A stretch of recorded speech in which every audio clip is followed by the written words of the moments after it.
right, I don't know if y'all realize this, but being a magician, it's actually quite a big source of paranoia. Like, for example, I don't even carry my money in my pockets anymore because I know the devious stuff people can do to one another in this crazy world we live in. So I actually keep my money like here, you know, just in safekeeping. I also keep another one there just in case I need that one for later. That's 1, 2. I also keep another one over here just in case I need that. That's 1, that's 2, and that's number 3. 3 coins total. Of course, I found a safer place you can keep them. You can actually take one and just hang it right there in the air, invisible. Sort of like a little invisible tip for your waiter or waitress. Watch, give a little squeeze, and another one hangs. Of course, if you want that one back, I actually hit it over here in the elbow. I was kidding about the whole hanging thing. Of course, if you want, you can hang that one, and that leaves you with none. Any questions? Okay, none. Now, of course, if you want the first one back, it's just a matter of time. The second one takes elbow grease, and the third one is found in the space between.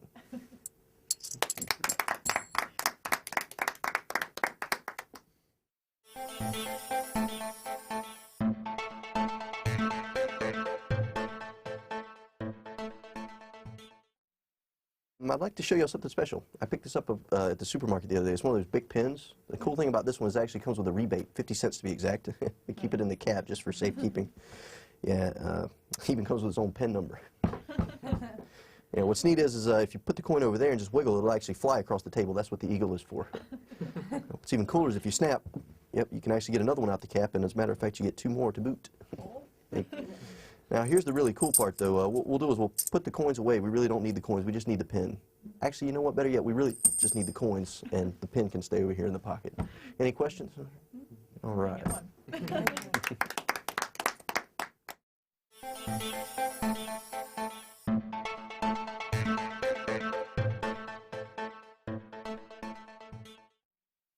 like to show you something neat with a pack of cards. What I'm going to do is I'm going to cut the deck once, twice, 3 times. And I think in the process of cutting, I was able to locate a couple of aces. Watch, we'll try it again. That's once, twice, 3 times. It's a simple formula. Oh, I missed. But that's okay, I got an 8. Now, you'll notice, you know, 8 and ace, that sounds very similar. Right? What's interesting is if you just rub that card with your fingers, it'll start to look like the ace. Right? The ace of spades, big bullet. Of course, if you wiggle the pack, the next ace appears. Oops, I missed. It's a queen.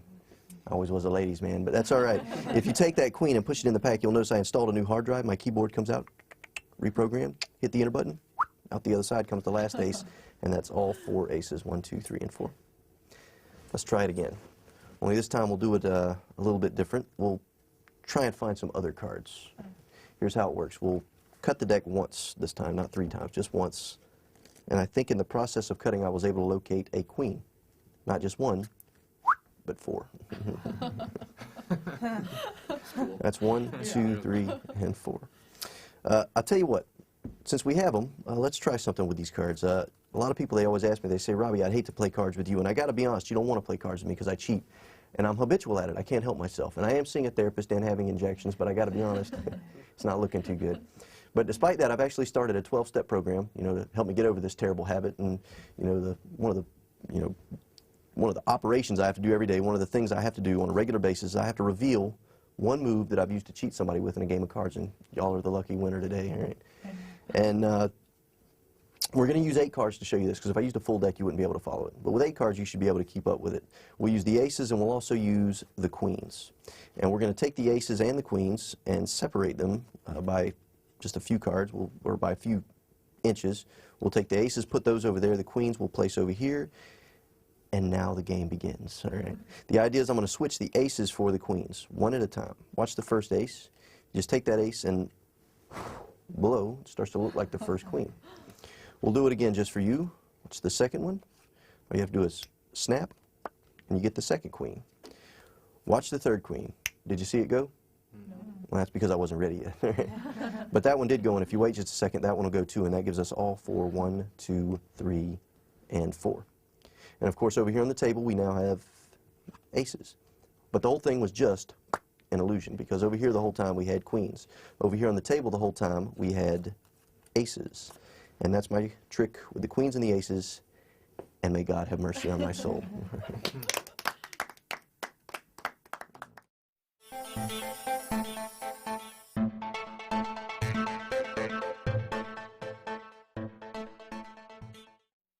All right. righty, gang. I don't know if you realize this, but every pack of cards has 4 female cards.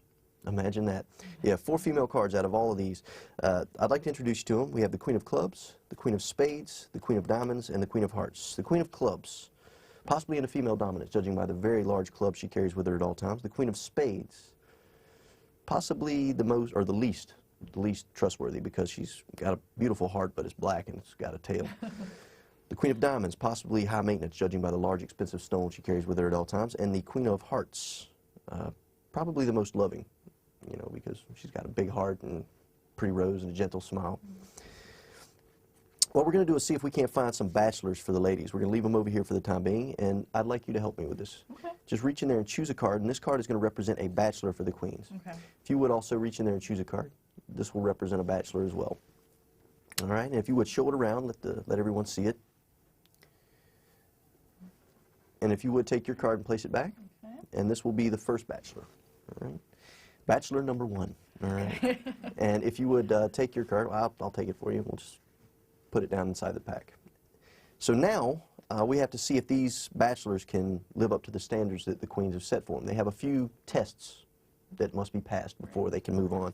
The first test is the test of attraction. We have to see if the cards are actually attracted to the queens. This is how it happens. We first just touch the queens to the pack. As soon as they do that, one card rises from the middle up to the top, and it is the 9 of Spades. 9 of Spades? All right. So it passed the test of attraction, but now it has to pass the hardest test of them all, the test of resilience. We have to see if it can actually withstand the queen's company for a long period of time, and I got to be honest, that didn't sound too good. Yeah, that actually sounded like he completely bolted. He's gone. All right. No card there. Just the 4 ladies, and of course your queen, it traveled, or your card, actually, is over here in the disqualified box. Yeah. Thank you. Thank you. But, of course, we still have one bachelor left. That is, of course, your bachelor, and we'll see if the queens can't find that one as well. And I got to be honest, they're feeling real good about this one. All right, they're feeling real good about this one. All right, here we go. We just touch the law of attraction, see if it can withstand the King of Diamonds. And then we'll take that card and place it amongst the queens. Oh, no. That didn't sound too good. Actually, we just have 1, 2, 3, 4 now, where we should have 5. I got to be honest. But that's okay, because if you look over here in this pocket, actually, you know what? Oh, you know what? It's not your card that couldn't withstand the queens. It's the queens that couldn't withstand your card. Yeah. And, of course, the ladies are now over here in the disqualified box. All right. Any questions?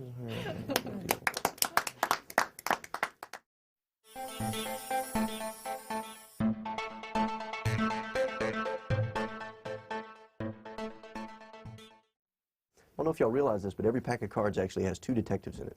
2 detectives, yeah. I'd like to introduce you to them right now. That's number 1, and that is number 2. 2 blackjacks. All right, we're going to leave those over here for the time being. And we're going to have 3 cards selected. These are going to be mystery cards for the jacks to find, all right? And it really doesn't matter if I see them in this particular case. If you would you just say stop? Stop. All right, that's going to be mystery card number 1. In this case, the 7 of Spades, all right? So mystery card number 1, if you would say stop somewhere. Stop. All right, this will be mystery card number 2, the 2 of Hearts. And if you would also say stop somewhere. Stop. This will be mystery card number 3, the 6 of Hearts, okay? Shh, don't tell the jacks. All right, what we're going to do is we're going to take those cards and place them back inside the pack one at a time, so you can see they are in separate intervals. And we'll shuffle them inside the pack, and we're going to see if the jacks can't help us find those cards. Here's how it works. Just take the jacks and rub them together. One disappears. If we give the pack a squeeze, another one disappears. You'll see they did not go near the top. They also did not go near the bottom. But if you spread the deck out, down near the middle are 2 jacks. You'll also notice that they have 1 card in their custody. 1 card and 1 card only. And it wouldn't be amazing if that was not the 6 of Hearts. That was one of our cards, right? Right. 6 of Hearts. So let's see if the jacks can't continue in their quest. We'll give the cards a little flick. This time we won't even touch them to the cards. We'll just flick the corner like that. As soon as we do that, they capture another card, the 2 of Hearts. What's interesting is in that process, though, they also managed to find the 7 of Spades. And since now we have the cards, we don't need the jacks.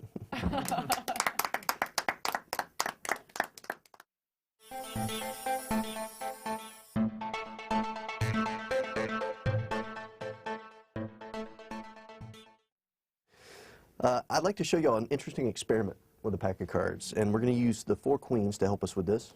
The queen of spades, hearts, clubs, and diamonds. And also we're going to have 3 cards selected. If you would, just touch any 3. Okay.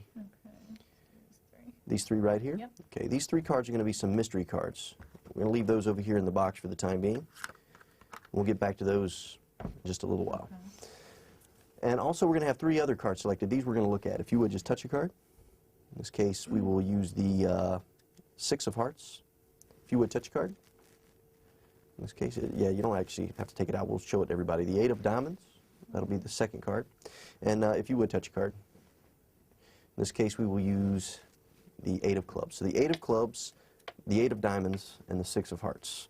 And we're going to mix the cards into the pack, shuffle, and we're going to see if the queens can't locate those cards. All right. It's the first phase of the experiment. All right. Watch carefully. Queen of hearts, queen of diamonds. Also, we have the black queens, the clubs, and spades. See which is the dominant, the brunettes or the redheads. A little squeeze, and all 4 queens have actually captured 3 cards. 3 cards. Well, wouldn't it be amazing, though, if it wasn't the 6 of hearts, the 8 of diamonds, and the 8 of clubs.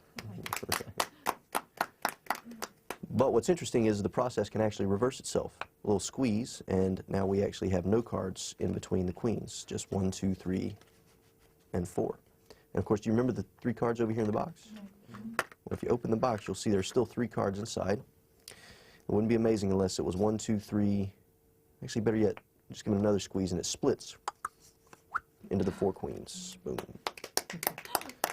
And over here on the table are the 3 cards. 1, 2, 3.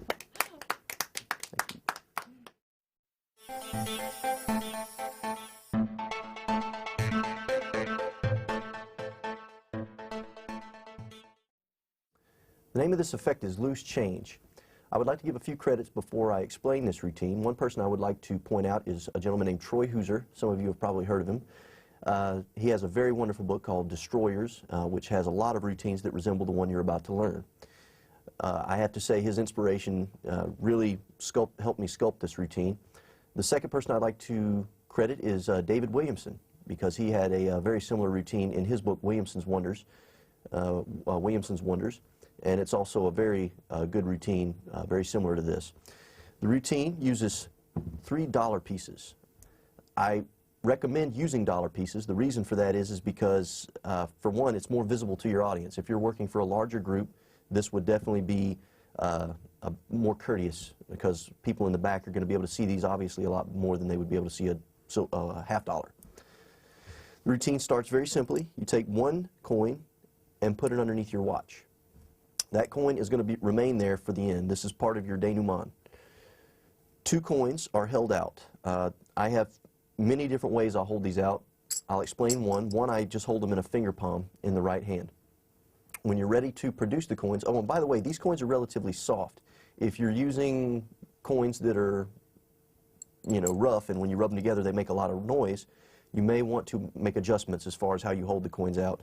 Classic palm works. If you want, you can even hold out 1 in each hand, although it's going to kind of paralyze you if you have to shake someone's hand.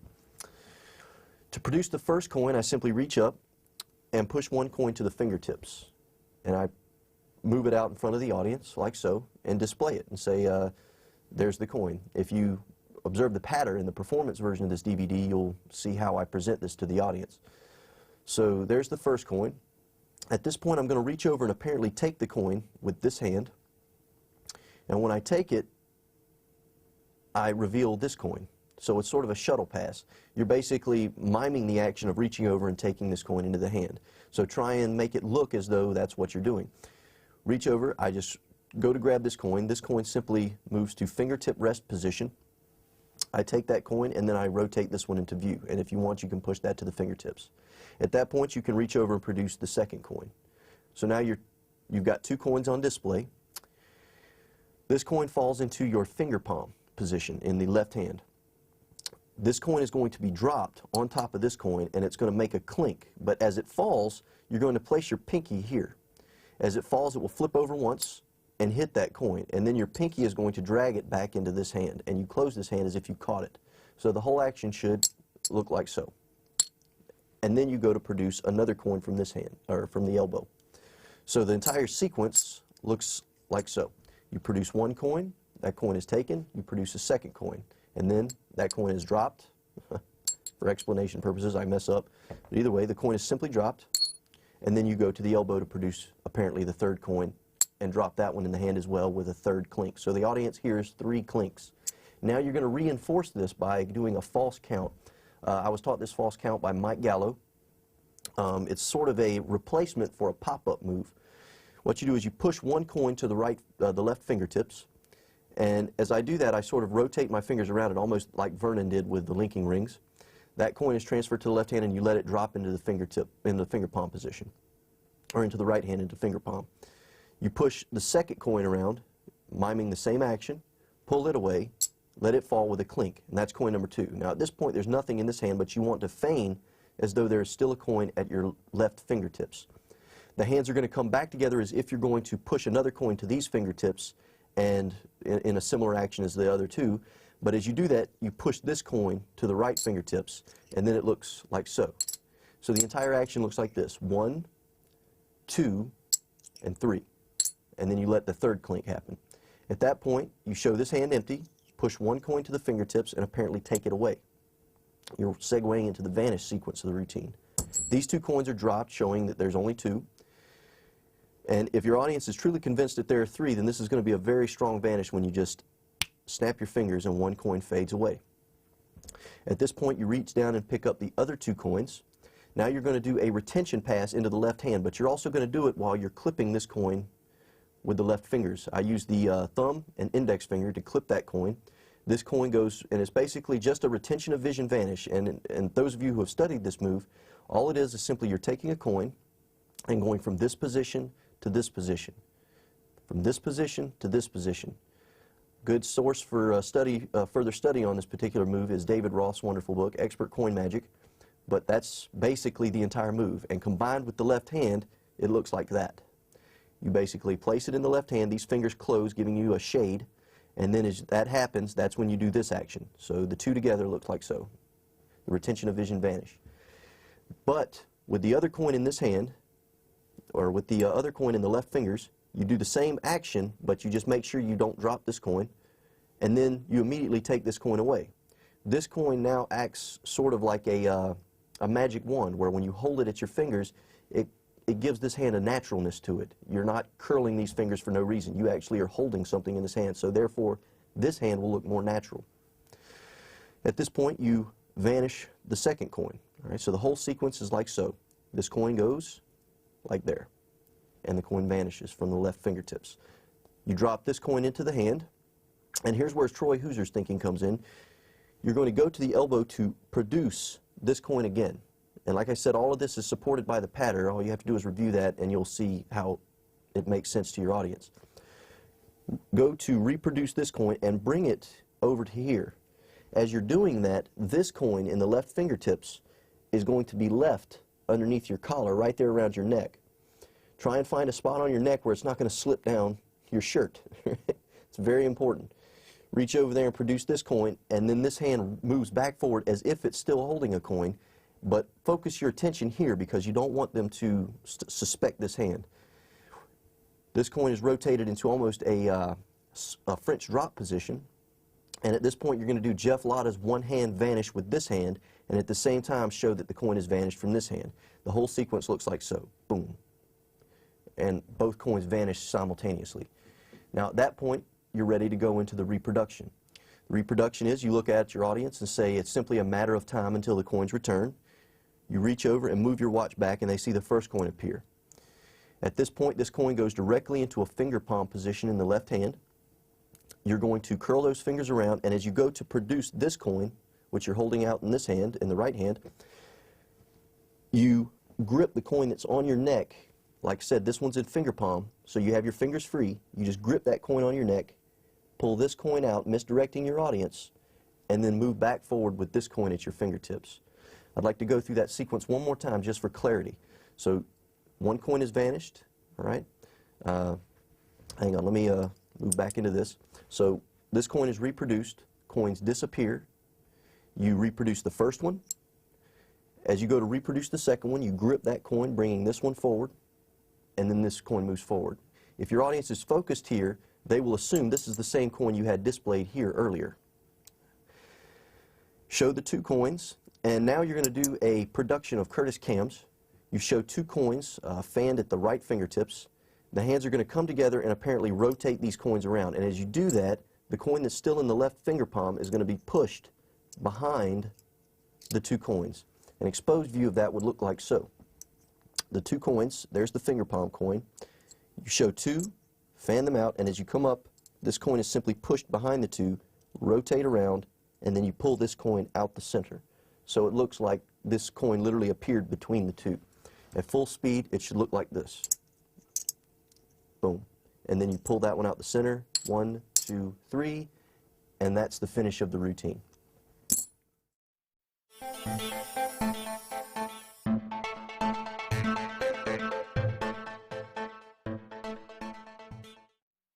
This will be the explanation of the Bica-Chink transpo. This was originally published in a small set of notes that was given to all of the attendees at the East Coast Super Session.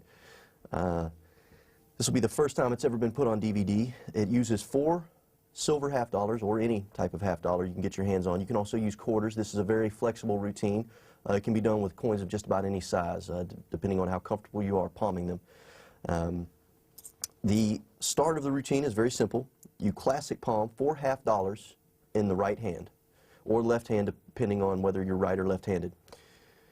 You will hold those coins in that classic palm position, and you display the pin in the left fingertips. What's nice about this is you can show an empty left hand. They see empty hands here, and you're going to extend the left fingers like so. Basically, the index finger and the thumb of the left hand hold the pin by the cap, and as you come over, you're going to apparently twist the pin around this way so you can pull the cap off, and as you do that, 1 coin will be dropped from the right classic palm onto the left fingertips, these left 3 fingertips. This will be your ledge. You come over to twist, and this is the exposed view. 1 coin drops as you twist the pin around, and now you pull the cap off. And then at this point, you can dump your first coin out of the cap. That's the first initial production. And then you move that coin off to the left and upstage, if you're a stage performer. Upstage is just left and forward. At this point, you're going to cause this coin to fly across the table over to here in chink-a-chink fashion. You simply just cover this coin with the base of your hand, doing a swooping action so that the audience perceives the coin's position to be about here. So you just swoop, and then this hand covers the right, upper right. I just sort of wiggle my fingers a little bit, drop 1 more coin from the classic palm position to the table, and then you move your hands back, taking this coin with it. So now, a position check. We have 2 coins, classic palmed here. 1 coin is underneath the hand here, and 1 coin, which is apparently jumped across the table, is now over here. Now your right hand is going to drop another one of the classic palm coins. Be careful not to let them talk. And you are going to reach up and grab the pin cap and apparently dump another coin out of the pin cap. All you do is you let the coin from classic palm drop to the table, and at the same time the hands move together to pick up the pin and recap it, and at that point, whew, all 4 coins appear. So the entire sequence looks like so. You show the pin, oops, one more time. Show the pin, come over, dump out the first coin, move it, wave, the coin travels across the table, reach over to pick up the cap and snap, and you now have all 4 coins, and you're ready to do any 4 coin routine. I like to do a quick transpo of the pin and the coins. I think it's nice, it's visual, and it really has a strong impact on an audience. You pick up the coins and transfer them to spellbound position in the left fingertips. You're going to apparently come over and take the coins, and as you take them, just simply let them drop. It's going to make noise, but at the same time, if you were really to take coins, there would be some noise made. So it's natural. Reach over, apparently take them, and place them in your pocket.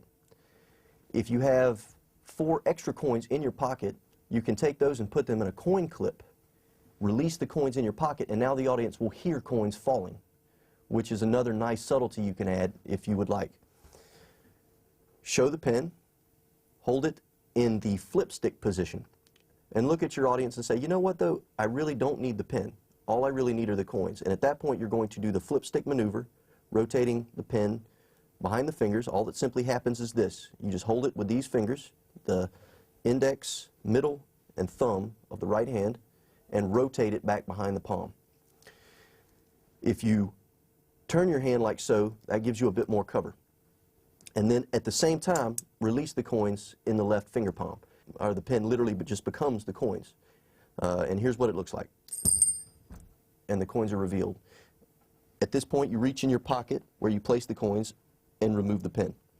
And that's an instant transposition with the pens and the coins. And at that point, you can do your favorite coins across or chink-a-chink routine. This is a really fun routine, really visual. It does require a table, but if you have the right opportunity, I highly recommend it.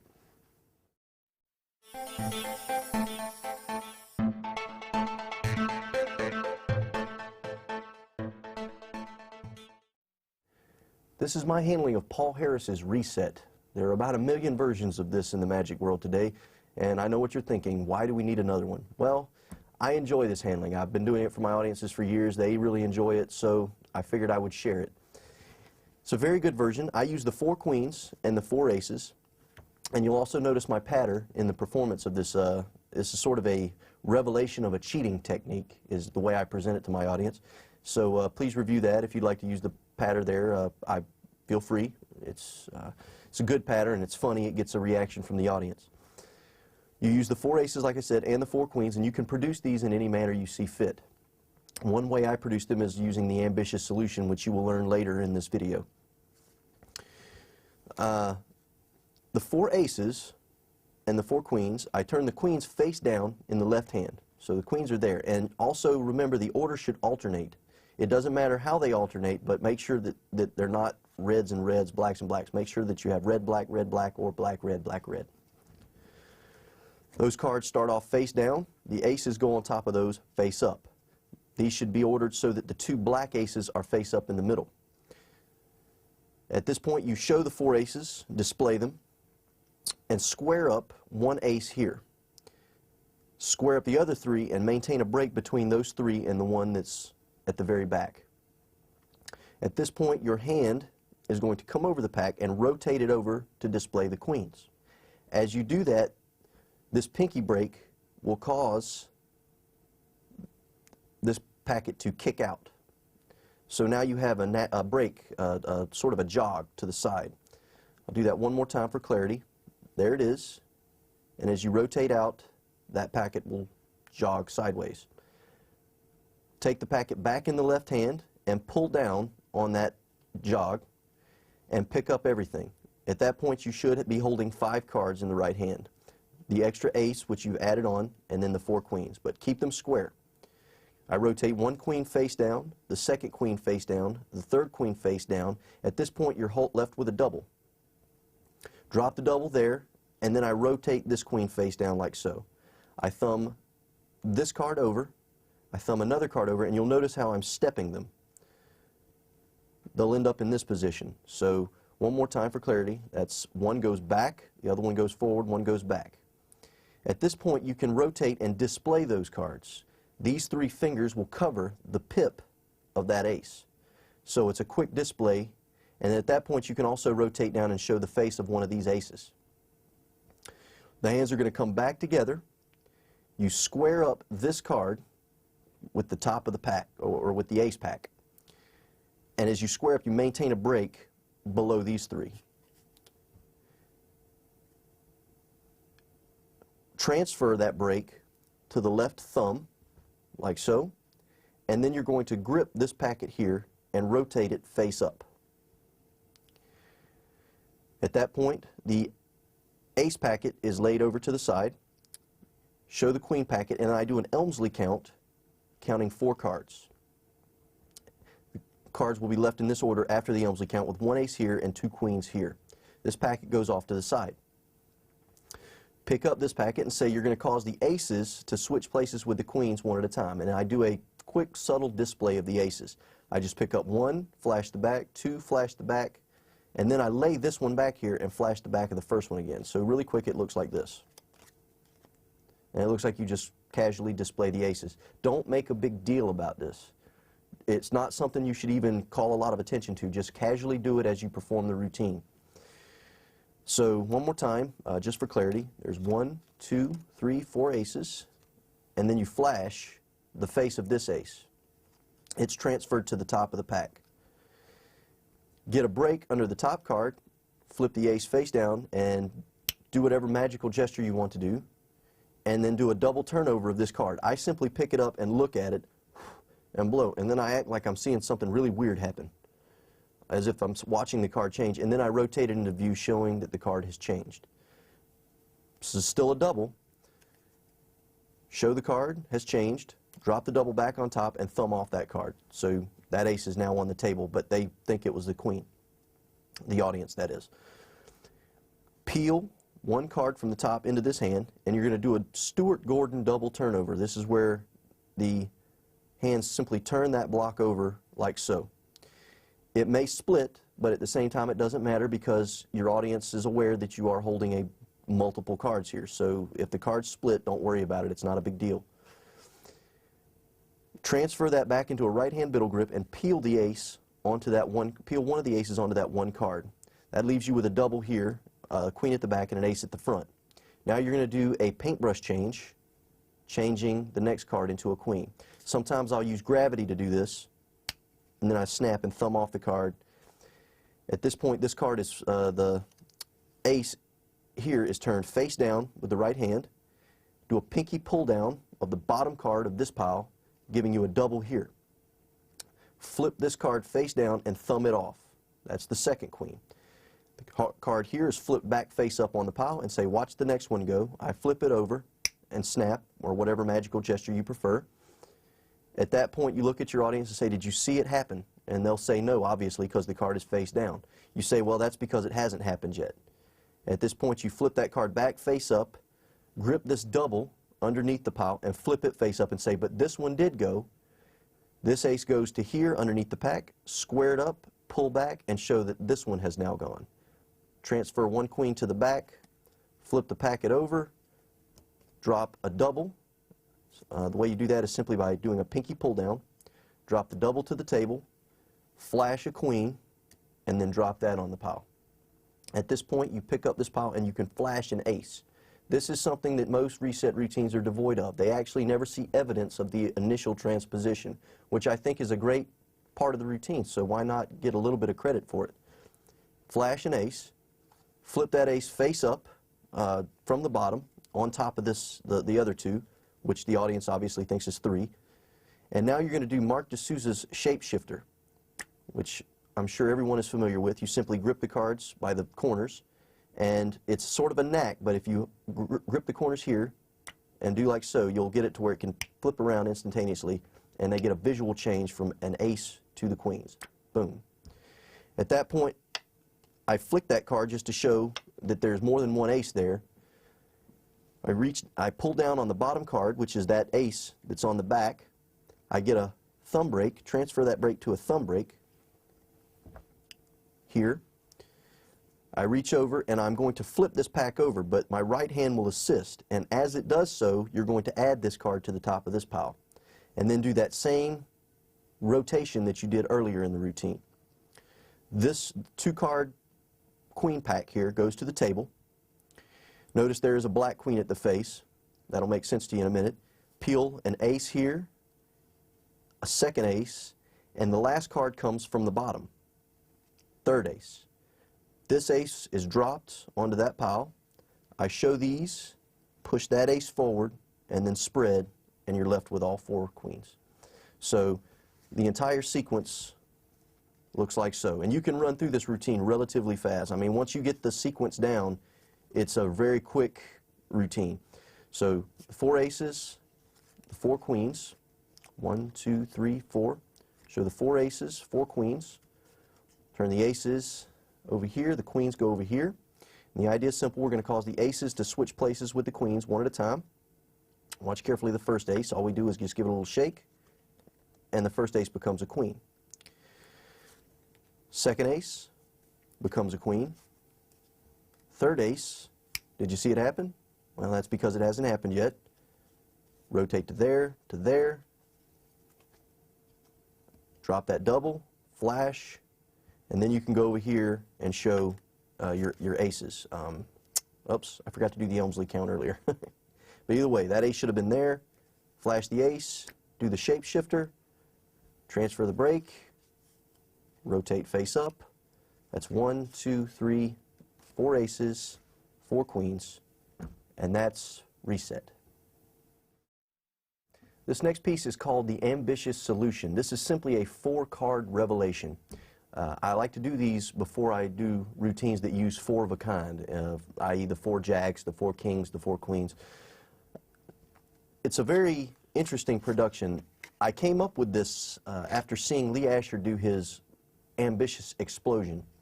Lee has a very beautiful way of producing 4 cards, which was on his video, The 5-Card Stud. Unfortunately, his handling for his routine required that you have very moist fingers. This routine, or this particular handling of that effect, came out of necessity because I don't have moist fingers. My fingers tend to be relatively dry when I perform. So this is my handling of it, and I called it the Ambitious Solution because this is my solution to that problem. It uses any 4 of a kind. In this case, we'll be using the 4 queens. You show the 4 queens, or well, you don't show them yet. The setup is very simple. 2 queens go face up on the bottom of the deck. 2 queens go face down on the top of the deck. So the queens are facing each other through the pack. You hold the deck in a dealer's grip, and you're going to do a halo cut. You pull down, pinky pull down the bottom card, or get a break above the bottom card, which is one of the face-up queens, and you're going to do the halo cut. Basically what happens is you swing cut half the pack into the left hand, and you take along that bottom card for the ride. At that point, this pack goes to the table. So your position now is 2 queens on top of this pile, 1 queen face up on the bottom of this pile, and then 1 queen is face down on the table. Just a quick position check there for you. This packet will drop onto this packet, but it will drop back jogged. So you have sort of a little ledge there. At that point, you're going to scoop up the deck and shake forward. When you shake forward, that bottom card, the face-up queen, will jog, like so. It's just a natural thing. The friction works, and that card will jog. At this point, you do a double turnover of the top card. Just do a Vernon double turnover, any double turnover you're comfortable with. It's not necessary to hold a break after the turnover because you're not going to turn it back face down. So just let it lay. Pick up on the jog, which is that queen, so that now the queen is above your pinky. It's up here. At this point, you're going to pick up everything above that break in the right hand biddle grip. You will peel the face queen here onto the pack, but you're going to peel it forward jogged, like so. That will reveal the second queen. At this point, the 3 fingers of the left hand curl underneath the deck. This block, which has a queen on the bottom, goes on top of your thumb. Now, at this point, all you have to do is open your hand, and the coins are produced, and the cards are produced. I'd like to do that again at speed, just so you see what it looks like. We'll do it one more time. Remember, 2 face up on the bottom, 2 face down on the top. You do your halo cut to the table, back jog, shake forward, do the double turnover, and then at this point, all you have to do, actually, let me start over. I lost my jog. One more time. You swing cut. This goes there, shake forward. That gives you your jog, and it can be a very small jog.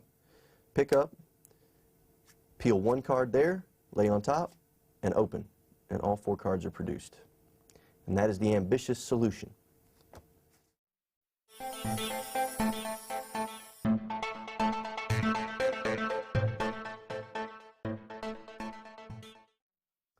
This next routine is called Repulsive Interchange. It's based on a routine of George McBride's, which was published in 5x5 from Scotland. I use the 4 queens for this routine. You show the 4 queens in this fashion. I hold 2 queens in the left hand, 2 queens in the right hand. The deck is also held in the left hand, so the queens are sort of right jogged, and you also spread them so that they're stepped forward like so, and then you can just display them. The right hand's cards are going to be placed onto the left hand's cards. At this point, you're going to square those cards in this elongated fashion and flip those cards over on top of the deck. If you square in and pick up everything, just kind of push in and pick up on the jogged cards, you will pick up automatically 3 cards. That allows you to ditch 1 queen on top of the deck. If you do this nonchalantly for your audience, it should go unnoticed.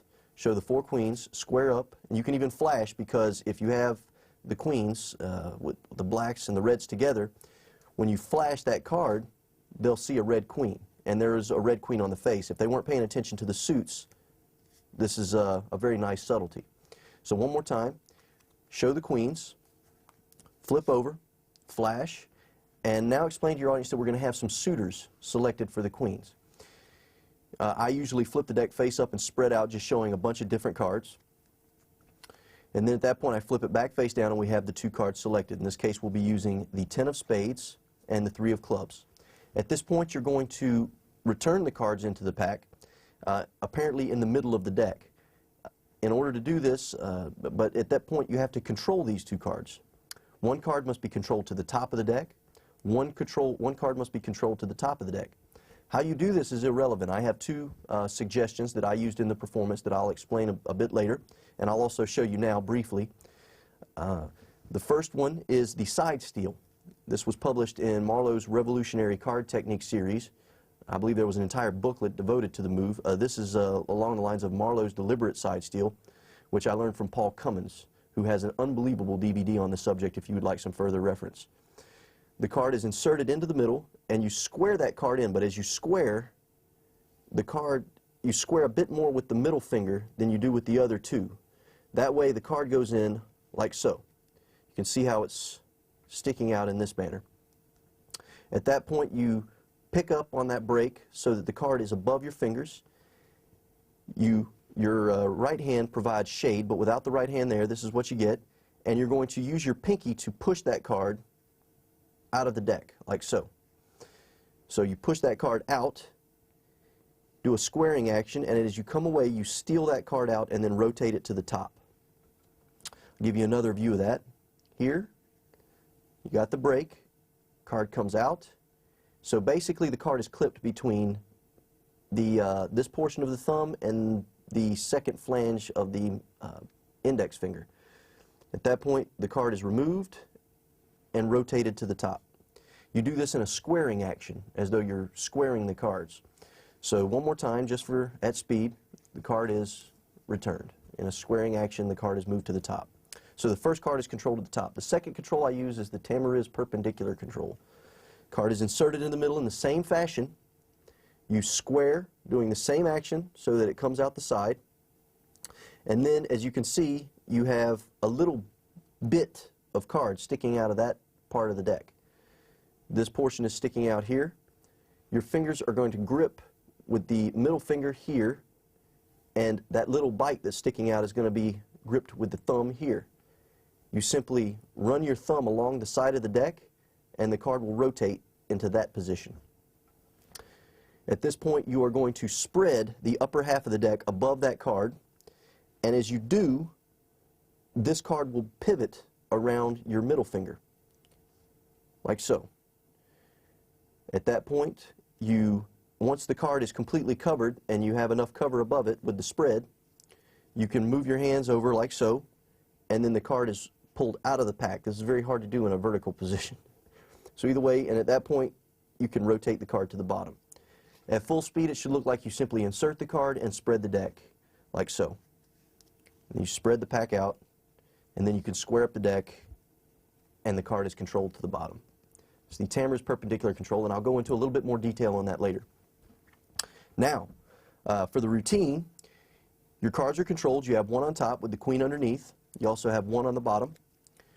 You're going to push that card over, similar to how you did with the side steal. This is going to be Vernon's add-on move. The hands come over to here, and you're going to grab the deck here and move it over to this portion of the table. As you do that, you just maintain that card, and it goes right on top of the pack on the table.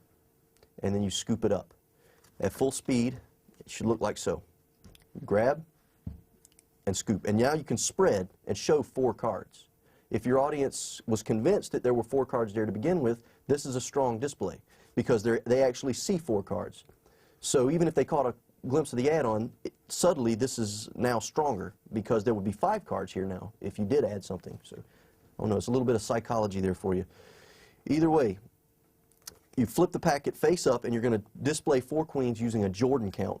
The way that works is you peel 1 queen, you peel the 2nd queen.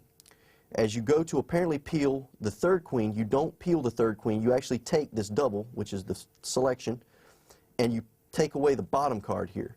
So as you come over, you just leave these 2 cards on the face and then take out the bottom card of the packet again, and then that's number 4. At full speed, it looks like this. That's 1, 2, 3, 4. The Jordan count.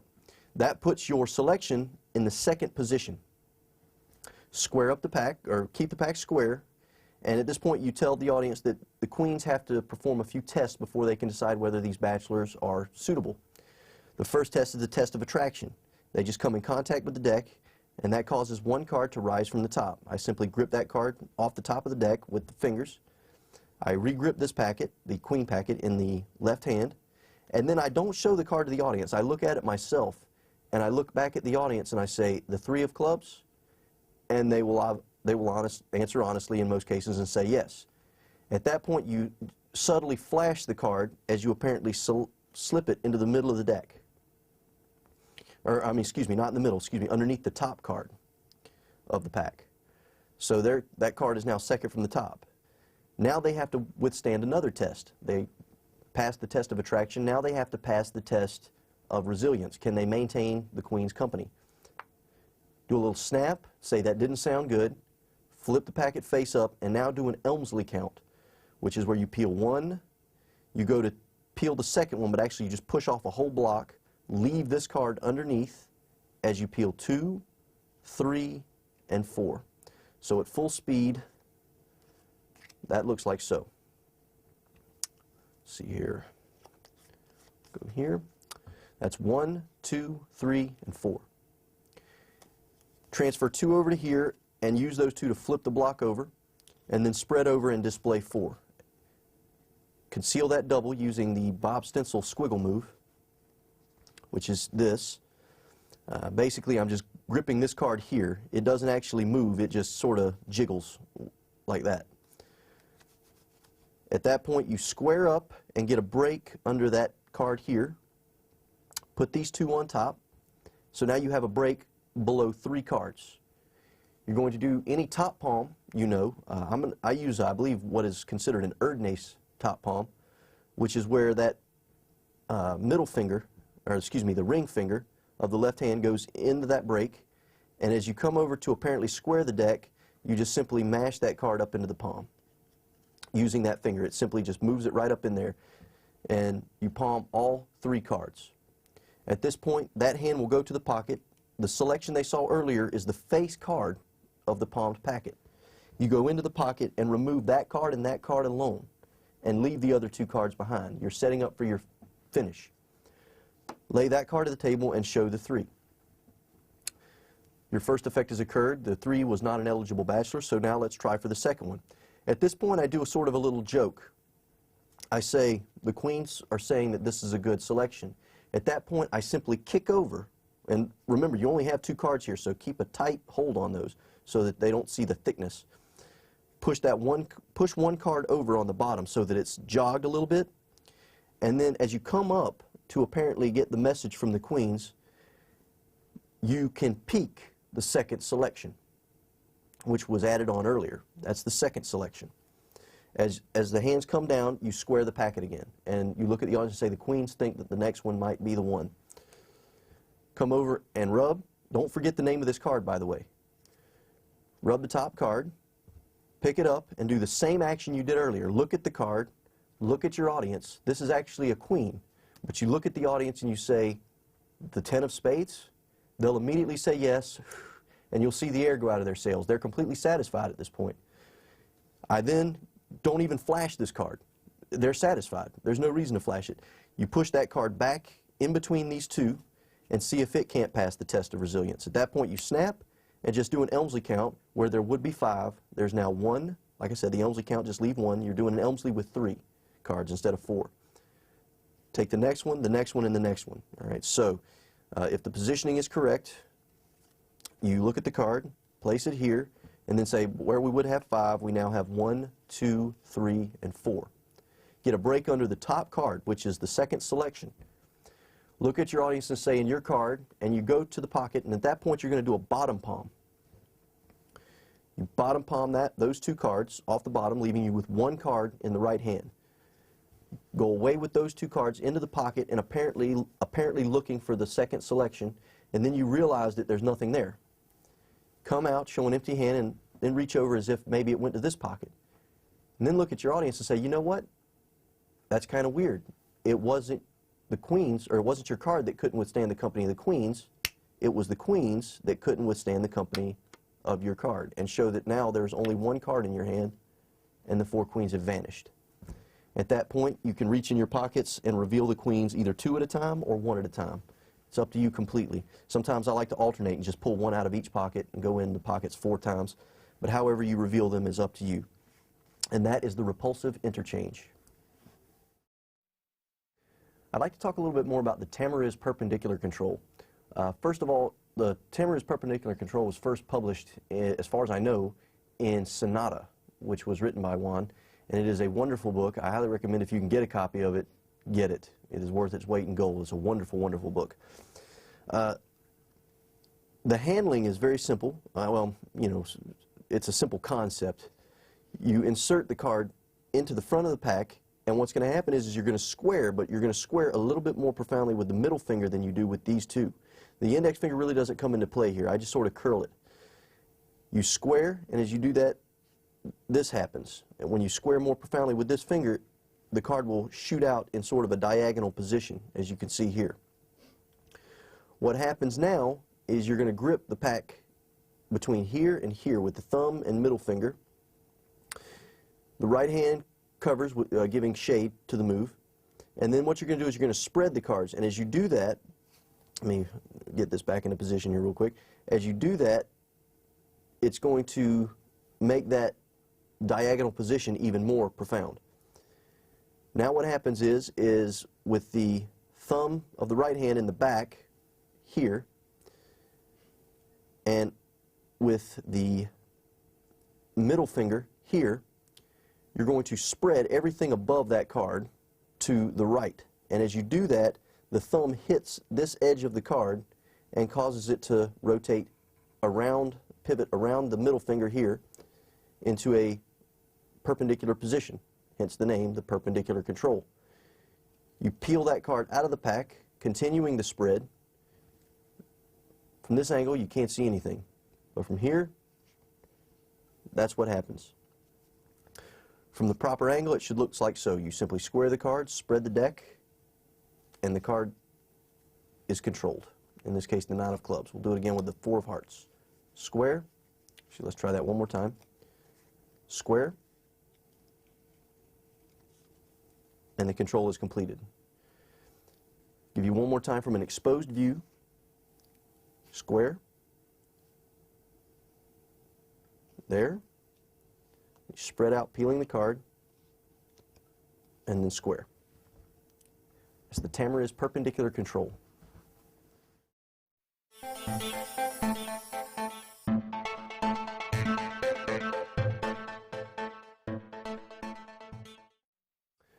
This is the sandwich routine. This routine is based on a routine I saw of Gaston Quito's, which was on his video 20. It's a routine called the Call of the Jokers. He uses jokers in his routine. I simply use jacks because I normally don't keep jokers in my pack. I have very few routines I use them for.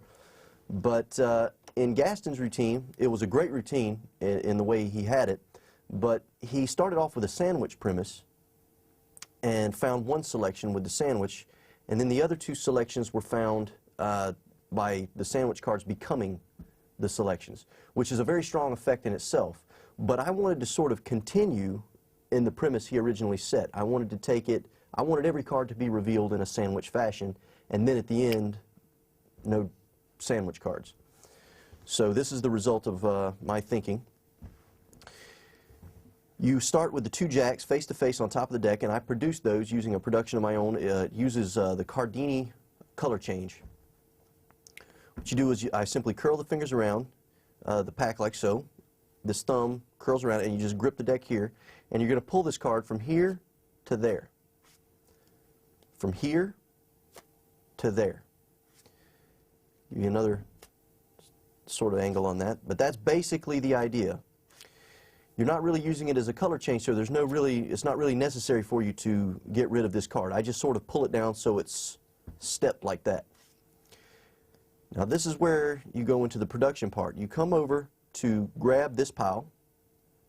Oh yeah, and by the way, to cover the change itself, you're going to flick the deck. That puts this hand in front of your audience's view. That way they can't actually see this card dangling below. Flick. That card is produced. I immediately grip the deck with the fingers of the right hand and pull the deck forward. But I don't release this card yet. This card is clipped with my pinky here. As I pull forward, I readjust my left hand, keeping that card clipped, and grip the deck like this. The right hand is covering most of this, so you really don't have to worry about flashing. At this point, it looks like that. And now you are in this position. The card is clipped here along the back. At this point, my right hand is going to come around the back of the pack, and you'll see that there's a little lip right there in the C part of my thumb and index finger. I simply put my thumb on the index corner of that jack and mash it against the deck. At that point, I simply flick, and the card pops into a forward jog position. At full speed, it looks like this. And then the card pops out. Try and do an exposed version of this for you. There. Move it forward again. Clip here. Grip there. And then flick. One more time from an exposed angle. And one more time again for clarity. And that's the production of the jacks. I then simply lay those out on the table, and we're going to get back to those in a moment. Now you have 3 cards selected. 1, 2, 3. The cards are selected.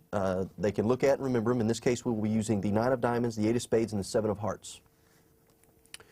The cards are placed back inside the deck one at a time. The order really doesn't matter unless you have a specific order you would like to reveal them in. You'll have to make adjustments if you want to reveal around the table in this manner. But like I said, the order really is irrelevant as long as you reveal the cards. At this point, you're going to do the Carmen D'Amico multiple shift. The cards are inserted into the deck. You're going to hold the cards in this manner and shake forward. As you do, a group of cards will just move forward over the selections. And then you just grab the back of the pack like this and peel out everything and complete the cut. And that rotates your selections to the top. So I'll do that one more time. There they are. 1, 2, 3 in the pack. Shake forward and cut. And your selections are rotated to the top. Carmen D'Amico multiple shift. Now you're going to reveal the cards one at a time in a sandwich routine. I take one jack onto the deck. I take the second jack onto the deck. Before you do that, though, get a break under the top card. I simply buckle that top card using the pressure between the index finger and this portion of my hand, and also my thumb facilitates that. I believe this is a Harvey Rosenthal technique. I learned it from Daryl. But either way, so you go there, there. At that point, you're going to pick up everything above the break and peel one of the jacks off. That gives you the off the pack, off the thing onto the deck, and that gives you these two a double held here. At this point, you take that double and do a paintbrush change, causing the first jack to disappear. And then you give the pack a squeeze and do a pass, any pass you like. I just do a classic pass and cause the second jack to disappear. I spread over the top cards and show that the jacks are nowhere near the top, nowhere near the bottom. Spread the deck and show that the 2 jacks are now in the middle with 1 card in custody. Pick up everything below the jacks and transfer those to the top. and then square up everything above the jacks at that point. That puts the other two selections back on top. Pick up the jacks, pull the bottom one away, and transfer it to the face, and then flip over all three. And don't let them fall square though, just kind of catch them with your thumb and display the first selection. As you do that, as you're displaying this selection, do another buckle, getting a break under the top two cards. At this point, you are going to apparently peel the 7 off of the jacks and place it onto the table. But instead of doing that, instead of actually peeling just the 7, you take the whole block into that hand and steal away this block. So it looks like this. Grip here, peel away, and drop the 7. The deck can be laid down at this point, and you're left with the other two selections here. Now you want to continue on with this sandwich premise. But before I do that, I want to show you the full speed of this particular move here. I just want you to know what it's supposed to look like at speed. But there's the 7. You peel, lay the 7 down, and you're switched. I believe this is a Bernard Billis switch. I also think J.K. Hartman had some work on something similar. At this point, I do a count, just saying, we'll see if the jacks can't find the other two.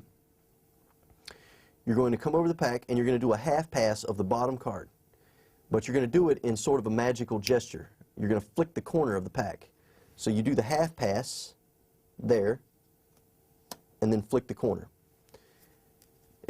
You're basically feigning the sound of one card jumping from the deck in between the two. So it looks like this. Boom. And then at that point, you peel one card. You apparently go to peel the 8, but leave this card behind, and peel the 8, and that's 3. And you do that in sort of a 3 count. That's 1, that's 2, and that's 3. At that point, you say, but we can also get the second one, and you're going to do a through the fist flourish. Now at this point, you got the 8 face up. What you're going to do is I grip the packet here so that my right hand can come over and do the through the fist flourish. The reason I do it with the right hand instead of just doing it with the left hand is because if you do it with the right hand, it goes directly back where you need it. If you was to do it with the left hand, you would have to readjust your grip like so. If you do it with the right hand, it goes right back where you need it, and you can immediately go into your count. So it's better economy of motion. So at that point, you count once, twice, 3 times, and that's the second card. Take apparently the top card, transfer it to the bottom, and then grip the packet in this manner, and you're going to do Alex Elmsley's prayer vanish, which is basically you put both cards in a palm position, flatten your hands around them, and then rotate your hands sort of like a cross, grip both cards in the palm, and then let them fall. And apparently the sandwich cards have disappeared. So that sequence one more time. Second card appears, third card appears, and then sandwich cards vanish. And that is the sandwich routine.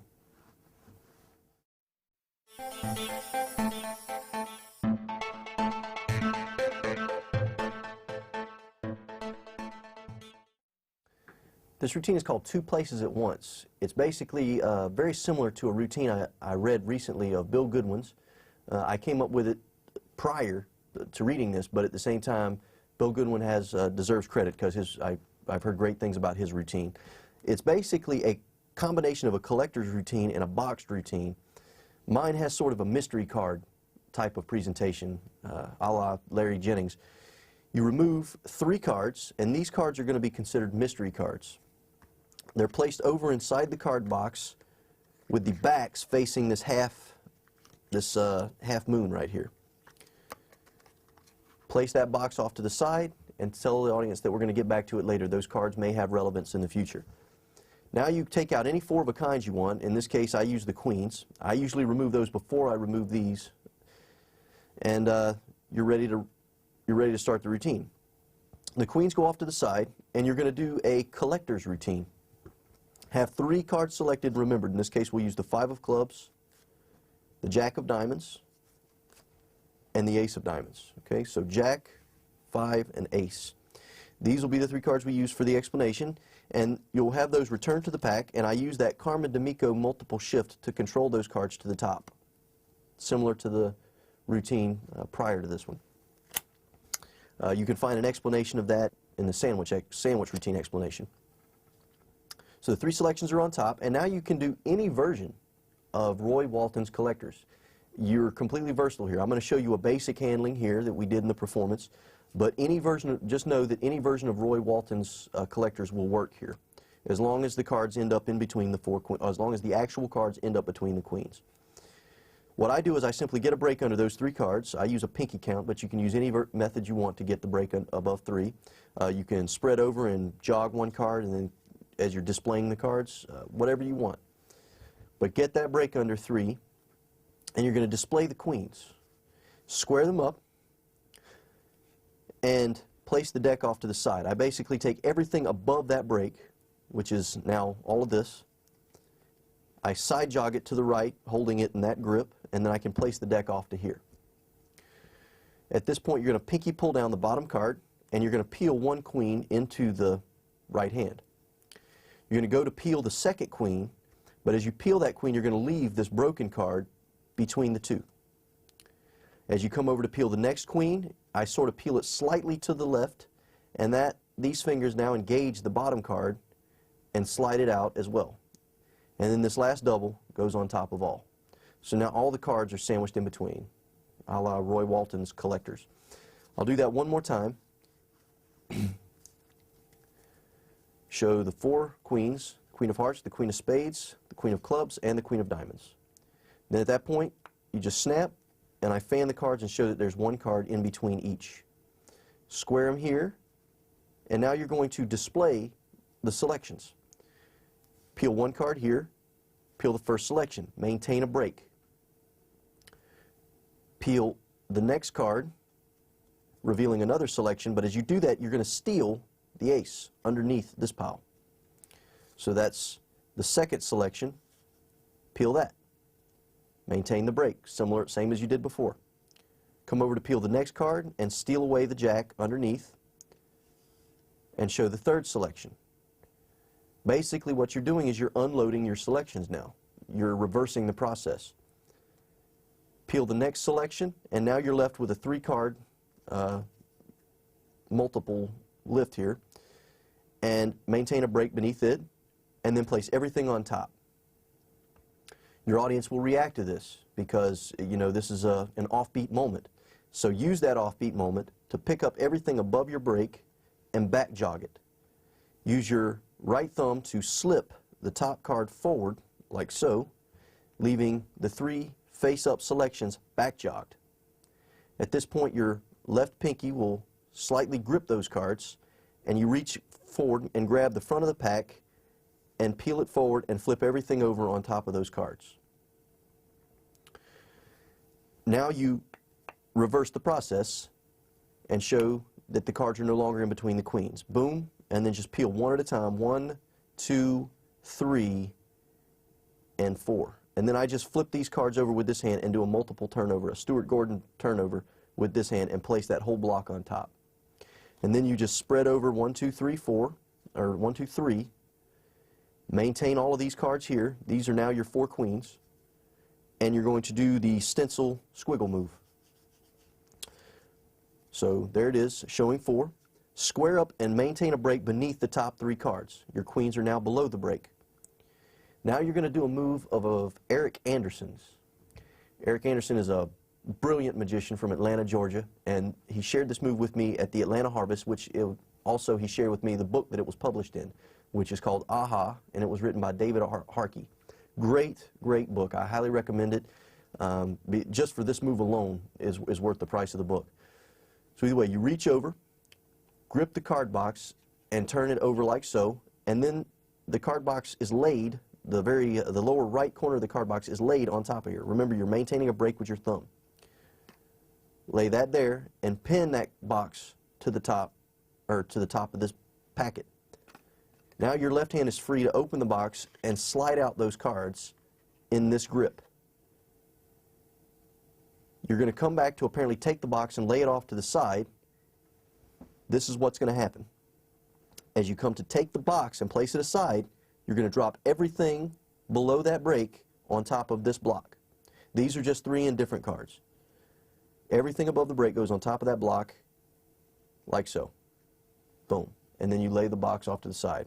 This is a very hard move to reveal because there's a lot of cover. But I'll try my best to give it to you again.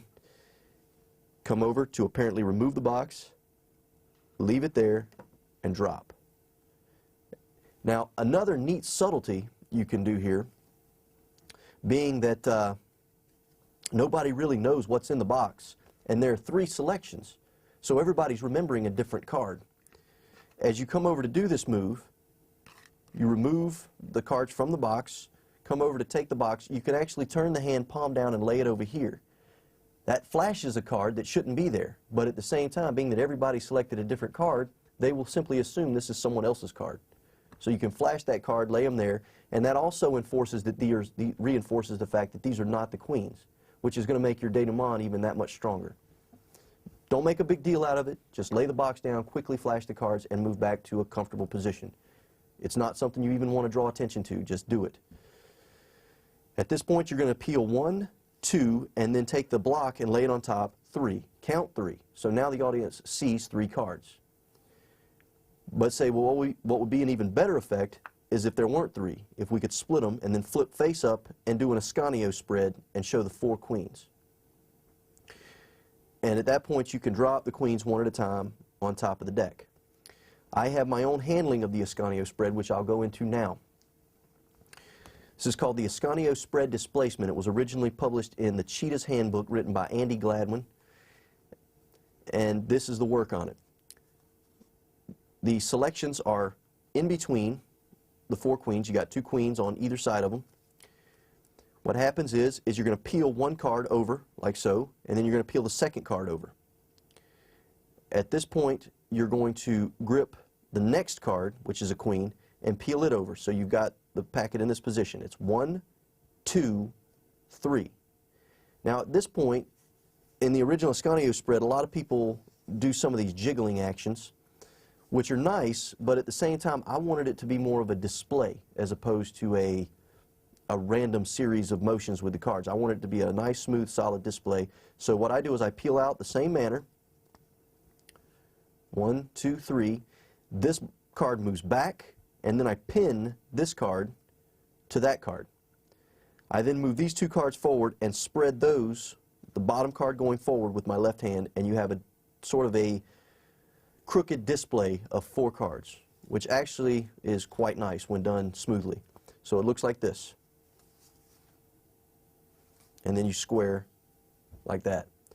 Another added advantage of this particular handling is it displaces the selections.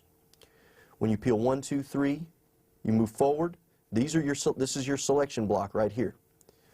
So when you do this move, you move forward.